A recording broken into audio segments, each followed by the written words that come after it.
me pidieron que hablase sobre un tema y que eligiera un tema. Y conversando ya desde el año pasado con el doctor, le decía, ¿por qué no hablar del enfoque restaurativo y su incorporación en el Código de Responsabilidad del Adolescente? Y para poder hablar del Código de los Niños y Adolescentes, pues básicamente tenemos que ubicarnos antes del Código de Responsabilidad Penal en la Convención Internacional sobre los Derechos del Niño. Y cuando recogemos un poco el tema de los derechos del niño, pues vinculamos la niñez y la adolescencia a una doctrina de situación irregular que aún no logramos superar del todo, para reemplazarla por la doctrina de protección integral. Pero ya en el desarrollo de las actividades que nosotros hemos ido realizando a lo largo de nuestra vida, hemos ido incorporando nuevos conceptos en el ejercicio de la función, inicialmente como fiscales de familia durante 11 años, o como jueces de familia en 3 años, durante 3 años, y luego en el ejercicio de la función propia de una fiscalía superior a nivel de fiscalía especializada civil. Y desde hace 5 meses apostando por un nuevo enfoque, más que nuevo enfoque, por una nueva temática, que es el derecho penal. Ustedes han tenido un número bastante alto en cuanto a capacitación y a ponencias de quienes han venido a participar con ustedes. Yo voy a iniciar entonces pequeña participación abarcando lo que es el enfoque restaurativo y la incorporación en el Código de Responsabilidad Penal. Para ello voy a compartir con ustedes y voy a pedir a Carolina, que ha venido conmigo, que me ayude. ¿Puedes empezar?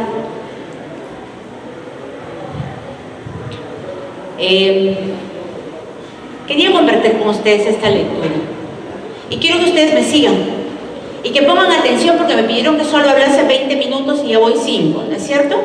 Pero quiero que estén conmigo para poder comprender la importancia de lo que es del desarrollo evolutivo de los derechos del niño y del adolescente en una realidad como la nuestra.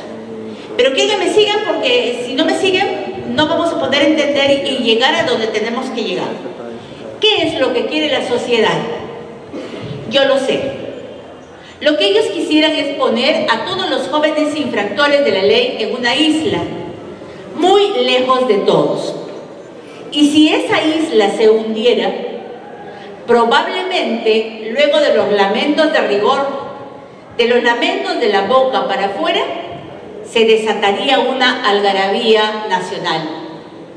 La sociedad se habría librado de decenas, centenas de miles de jóvenes que infringieron la ley. Todos recordarían el robo en el que estuvo involucrado, el crimen en el que participó, la violación que perpetró. Todos reconstruirían el momento del delito, pero muy pocos, casi nadie, se atrevería a ingresar por la espinosa puerta del porqué. Nadie se detendría a mirar que aquellos jóvenes marcados por la huella de la vida tuvieron un pasado, una infancia, un momento en su vida en el que fueron inocentes, en el que estuvieron libres de todo pecado, un momento, tan solo uno, en el que confiaron en alguien, pero ese alguien los traicionó, los aventó desde un principio, donde cortaron sus esperanzas con indiferencia, con golpes, con gritos, donde no hubo escuela, donde el cuerpo se tuvo que curar solo, donde la violencia se convirtió en hermana y compañera, y luego no hubo vuelta atrás. Luego solo existió como opción la calle, la ley del más fuerte, el delito, la policía. Marana. Estos son los argumentos que desarrolló el abogado, por favor, del delincuente juvenil en el año 1994, durante el juicio a un joven adolescente a quien se le conocía como delincuente juvenil Caneo. Y estos argumentos nos recuerdan a lo que ocurre en la actualidad. ¿Qué es lo que quiere la gente? Cuando un adolescente entendemos que es un sujeto de derechos al que le asiste un conjunto de derechos y deberes, lo que busca la gente es sanción y sanción. Frente a ello, surgen enfoques distintos al enfoque rehabilitativo, que lo vamos a encontrar en la pena, en los procesos penales. Y surge allí el enfoque restaurativo. De tal forma que cuando miramos el enfoque restaurativo, nos lleva a una justicia juvenil restaurativa. Y esta justicia juvenil restaurativa, pues nos da la posibilidad de incorporar a los adolescentes en conflicto con la ley penal, sin mayor estigma, a la sociedad que los recibe en las mismas condiciones en las cuales cometió el delito. Allí está el mérito y allí está el gran valor de quien, después de haber cometido una infracción, después de haber afectado un bien jurídico tutelado, puede ser una persona de bien en la sociedad. Entonces, esta primera parte quiero que nos llame a la reflexión. Desde el año 1994 al 2004, al 2014, han pasado casi 24 años. Y el enfoque es el mismo.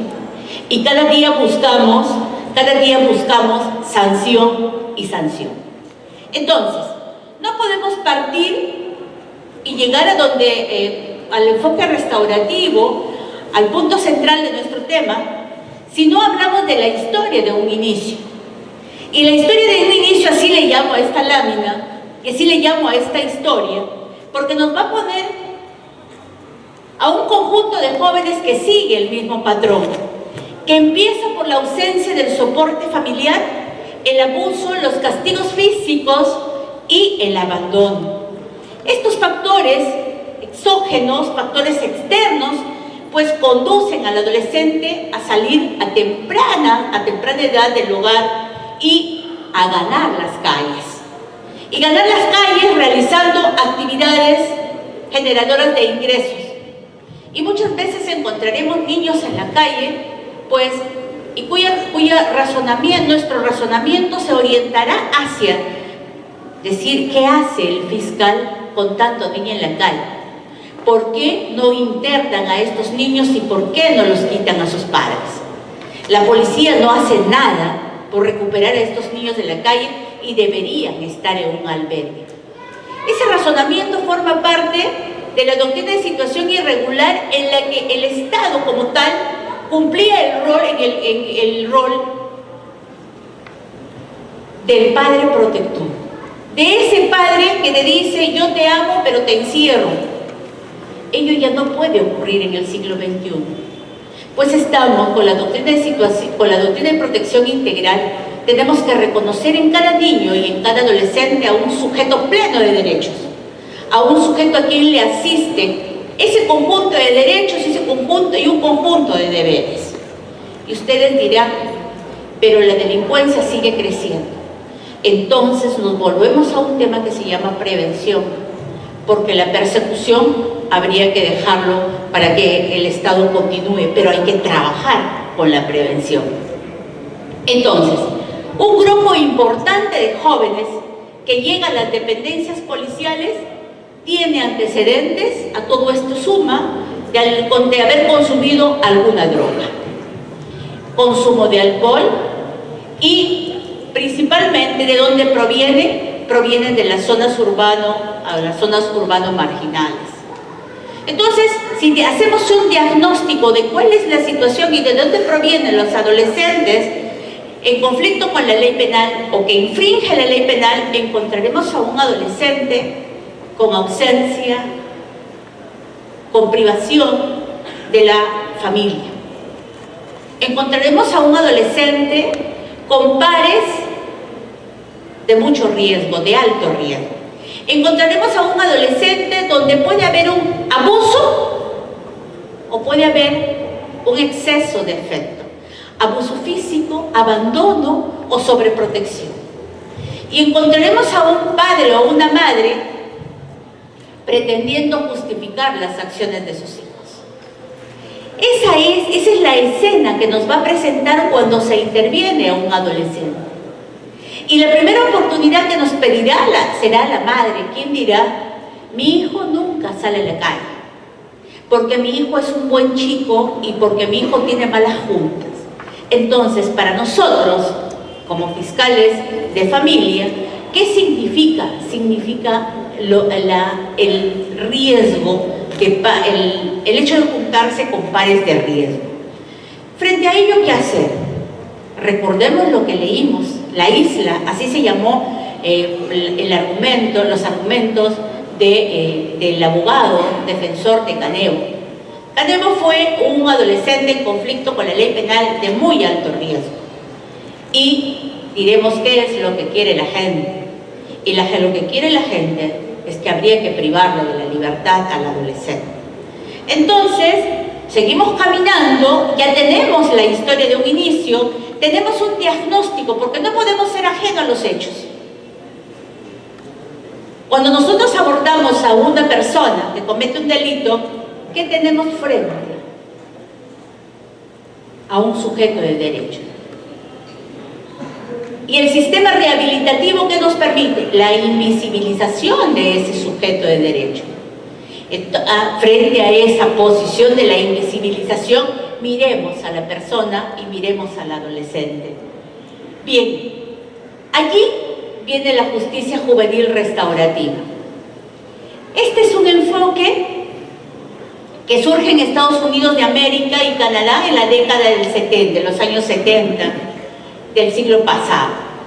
Tiene relación con la delincuencia juvenil, que enfatiza la defensa a la víctima que supone el delito, de modo que se considera que la misma debe intervenir en la resolución del conflicto. ¿Qué es lo que busca de acuerdo a cómo fue, de acuerdo a sus orígenes?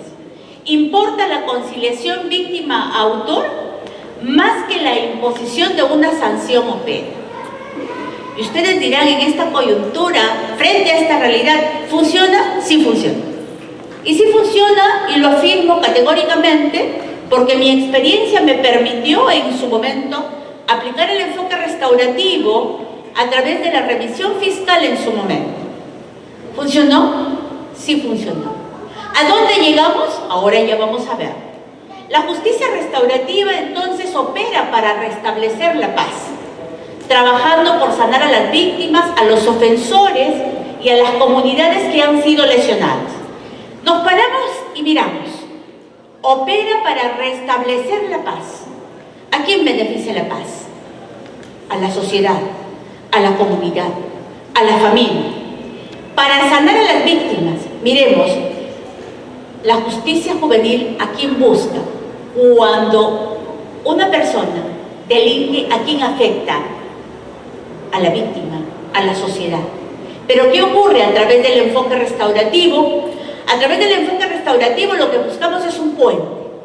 Y es un puente que permita no solo restablecer la paz, sino también reparar el daño causado. Entonces, tenemos allí que la presencia de víctimas, la presencia de la sociedad, el beneficio de la sociedad y la presencia del ofensor. Bien, entonces, ¿cuáles son las dimensiones que abarca la justicia juvenil restaurativa? Abarca 3 dimensiones. La primera es la responsabilidad del autor. La segunda es la restauración de la víctima. Y la tercera es la reintegración del infractor en la comunidad. Qué interesante el enfoque. Rápidamente, reflexionemos cuál es el enfoque, cuáles son las dimensiones que persigue el enfoque rehabilitativo y quédense con la reflexión a efectos de que ustedes puedan comparar cuáles son las dimensiones de la justicia juvenil restaurativa. La justicia restaurativa, entonces, miremos el tema de la responsabilidad del autor, sea por las consecuencias que el delito ha podido ocasionar, La restauración de la víctima, que busca que el ofensor repare el daño causado, y la reintegración con la comunidad. ¿Qué ocurre entonces si el adolescente vuelve y realiza las actividades propias para el reencuentro y la reconciliación con la comunidad? Será bienvenido y no será estigmatizado. ¿Cuán importante entonces tenemos,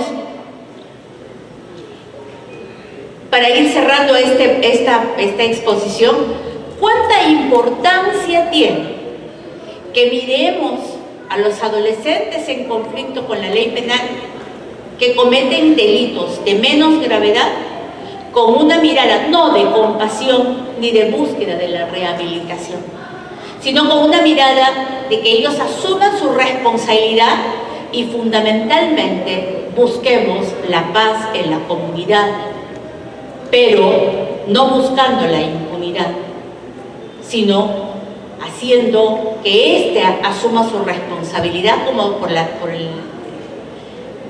acto infractor, por el hecho infractor, asuma su responsabilidad frente al daño causado por el hecho infractor, así como se reconcilie con la comunidad.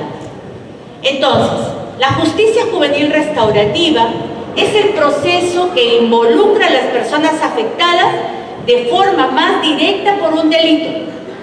¿Quiénes son los afectados cuando se comete un delito? ¿El fiscal? Pues yo le tendría que decir que sí, ¿no? Tiene más trabajo. Mentira, eso es parte de... ¿Quiénes serían los más afectados? ¿La víctima? ¿Quién más? ¿Solo la víctima?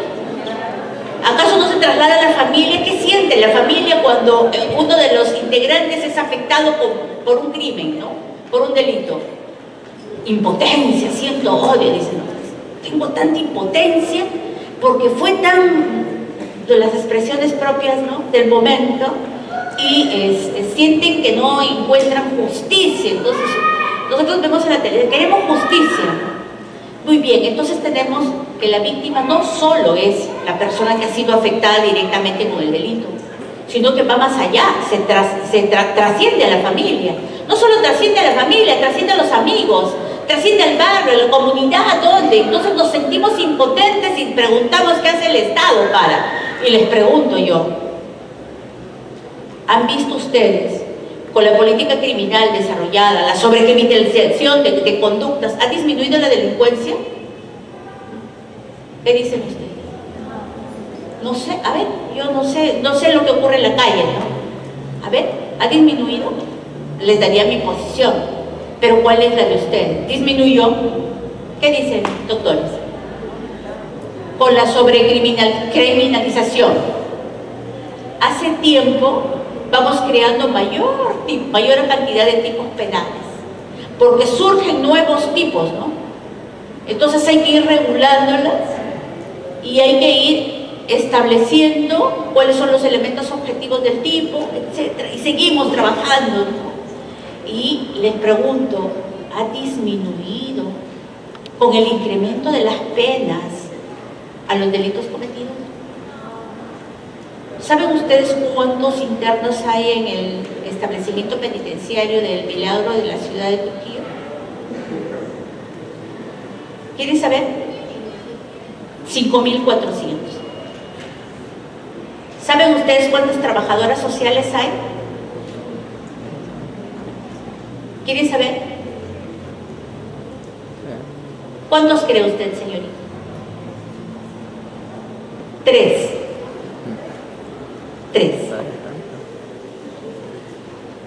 Pregunto, ¿puede funcionar la resocialización? ¿La pena tiene medida rehabilitativa, resocializadora?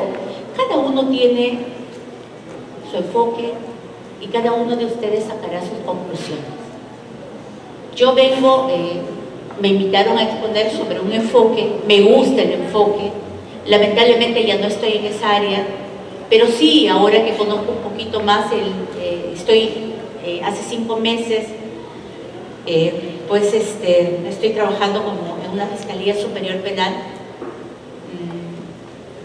y la verdad es que son enfoques totalmente distintos al enfoque que uno trabaja a nivel de fiscalías de familia, totalmente distintos. Pero habría que compartir este espacio para decirles y ofrecerles el conocimiento respecto a lo que es el enfoque restaurativo. Y el enfoque restaurativo sí apunta a la víctima, sí apunta al ofensor a través del reconocimiento de los actos realizados por este, apunta a la resocialización de este adolescente, a la reconciliación con su comunidad. Bien, entonces, el modelo de justicia, de justicia restaurativa, busca establecer una relación justa y equitativa entre las partes para alcanzar la restauración de las relaciones sociales. ¿Me permite, doctora? Por favor, gracias. Bien, ¿cuáles son los principios de la justicia juvenil restaurativa? La participación activa del ofensor, de la víctima y de la comunidad, la reparación material y simbólica del daño, la responsabilidad completa y directa del autor, la reconciliación con la víctima y con la comunidad y el compromiso comunitario para enfrentar integralmente el conflicto social y sus consecuencias. ¿Cuáles son las ventajas? Promueve la desjudicialización y, por tanto, es menos oneroso para el Estado. ¿Desjudicializar implica impunidad? ¿La impunidad? No. Yo considero que es un poco más difícil, porque estando en libertad tiene que realizar un conjunto de actividades y que van desde actividades de reinserción a su colegio, actividades que involucran a la familia, actividades que tienen que ver con desarrollo de talleres recreativos, educativos, psicológicos, y existe una red de intervención de diferentes instituciones del Estado. O sea, hay una relación, un vínculo entre los que llevan adelante el enfoque restaurativo, que en este caso podría ser a través de la remisión fiscal o la remisión judicial, a través del SOA, de los SOA, y la comunidad, los integrantes de la comunidad. Entonces, ¿cuáles serían las razones para su ejercicio? O sea, ¿qué justifica el ejercicio de la justicia juvenil restaurativa? Porque para los adolescentes la ley puede resultar muy abstracta. Bueno, ahora podríamos decir, no podría resultar abstracta porque la tecnología permite que todos se enteren de que los hechos que se realizan, que se ejecutan, son delitos, ¿no? La información está a la mano a través de la información del celular, pero ahí nos preguntamos, ¿alguien ingresa al Código Penal? Si todos están en las redes sociales, Facebook, Instagram, entonces las mejores fotos, ¿no? Entonces, ¿hay información? ¿Acaso la información nos lleva a brindarle esta información respecto a las conductas que son consideradas como delitos? Entonces, miremos cuál es la realidad. La gran mayoría de adolescentes a nivel de zonas urbanas marginales están reinsertados en la escuela. Hay una gran cantidad de deserción escolar, es increíble la deserción escolar. Es increíble que en pleno siglo XXI nosotros tengamos es alto el índice de desertores escolares. Y uno le pregunta, grado de instrucción, quinto de primaria, siglo XXI, edad, 18 años. Grado de instrucción, segundo de primaria, edad, 16 años. ¿Y qué pasó? ¿Por qué no fuiste a la escuela? No, porque me jalaron varias veces. Entonces, y como me jalaron varias veces porque mis papás se separaron en esa época y me afectó grandemente, literal. Entonces ya tuve pereza de ir a la escuela porque ya estaba grande.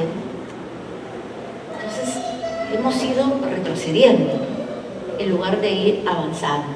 Bien, entonces, cerrando ya la idea central, la justicia juvenil restaurativa tiene 3 dimensiones que ya lo hemos visto, y si recordamos rápidamente: responsabilidad del autor, reparación del daño causado y la reinserción en la comunidad.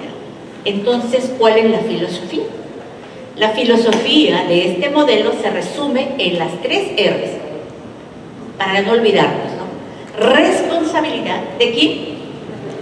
Restauración, ¿de quién? Muy bien. Y reintegración, ¿de quién? ¿De quién? ¿La reintegración de quién? Del adolescente. ¿Dónde? Muy bien. ¿Ha estado fácil la lección? Sí, muy bien. Espero que eso quede, ¿no? Entonces, este es el enfoque restaurativo.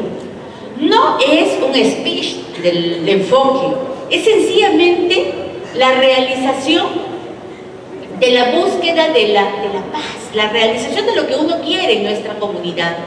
Pregunto, ¿podemos aplicar el enfoque en nuestros hogares? ¿Podemos aplicar en nuestras relaciones familiares? Desde el momento que es una filosofía, también incorporémoslo como un modo de ser en nuestras relaciones familiares, amicales, en nuestras relaciones laborales. ¿Se puede? Sí.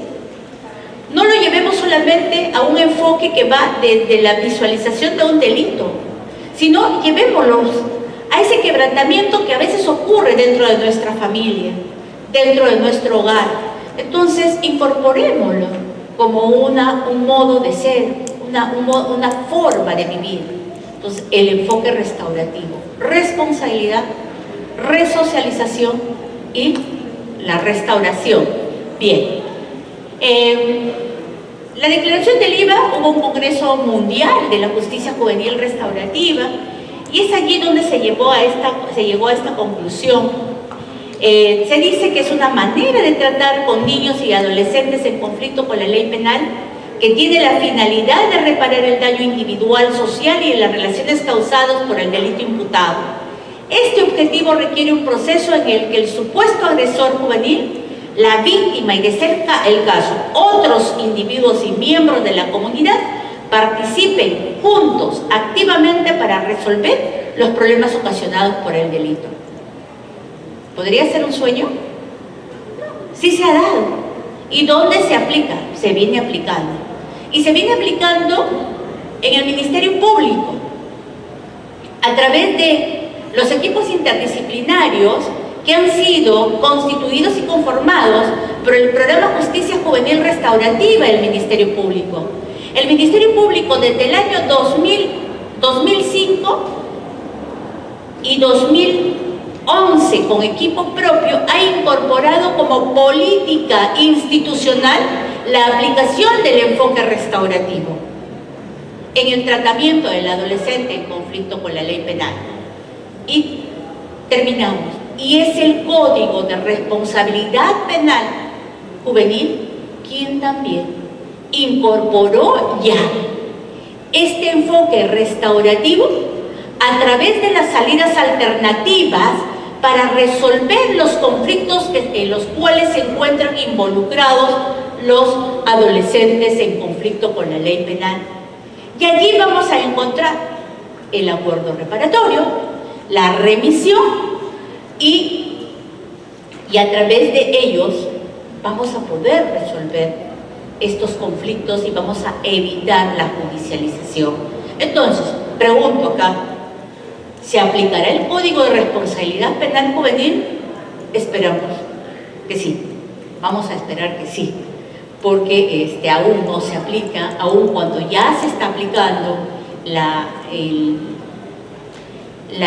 en este caso, la parte que regula las medidas socioeducativas en la comisión para los autores de las infracciones.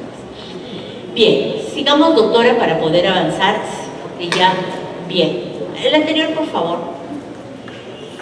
Bien. La justicia juvenil restaurativa, entonces, tiende a satisfacer el interés superior del niño como el interés social en no estigmatizar y confirmar en el delito a un joven que recién está formando su carácter. Interesante, ¿no? ¿Qué ocurre cuando un adolescente es privado de su libertad? Sale, egresa del Centro de Rehabilitación y Diagnóstico, y ¿qué ocurre a nivel de los vecinos? ¿Hay estigma? o no. O se dice ese chico ha estudiado en la Universidad Nacional Pedro Ruiz Gallo. No. ¿Qué se dice? Ese es un... ¿Qué se le dice? Ese ha estado en el escuelín, ¿no? ¿Y eso qué se llama? Ya tiene una marca, ¿no? Estás marcado, estigmatizado. El enfoque restaurativo, a través de la revisión fiscal, a través del cuarto reparatorio, no nos va a impedir, nos va a imposibilitar estigmatizar a los chicos. ¿Es bueno? Es bueno. Porque leí hace poco un libro que dice: ¿a quién le gustaría que le juzguen por hechos que ha realizado siendo adolescente? Yo creo que a nadie, ¿no? Porque en esa edad donde todo se nos complica, donde parece que el mundo se acaba, yo creo que todos merecemos una oportunidad en esa edad. Y más aún cuando se trata de adolescentes que están en pleno proceso formativo. Con esto quiero terminar mi intervención, no sin antes agradecerles. Sé que es un tema que no todos los días lo abordamos. Para mí resulta bastante complicado abordarlo, les confieso, porque para poder llegar a tratar este tema es preciso que, es necesario que previamente podamos hablar de las doctrinas que han ido surgiendo para la protección de los derechos del niño, cuál ha sido el desarrollo evolutivo para que hoy podamos hablar de niños y niños adolescentes, los y las adolescentes como sujetos de derecho. Casi siempre pues se piensa que han sido objetos de derecho, objetos de compasión y represión. Y esa forma de pensar tenemos que ir poco a poco eliminando, y porque son paradigmas, son mitos.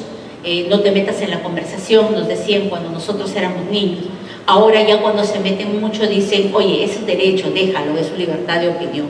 O sea, hay muchos enfoques que han ido cambiando, y que espero que existan tribunas como esta para poder conversar y para que ustedes tengan la oportunidad de conocer que existen no solamente el enfoque rehabilitativo, el modelo tutelar, sino existen enfoques distintos, reales, que se han ido aplicando en el Perú desde el año 2005, específicamente en el Ministerio Público y en los distritos fiscales de Lambayeque y el Agustino, en el 2005 con Tierra de Hombres, y luego, como he señalado, el Ministerio Público ha incorporado como política institucional la justicia juvenil restaurativa a través de los programas Justicia Juvenil.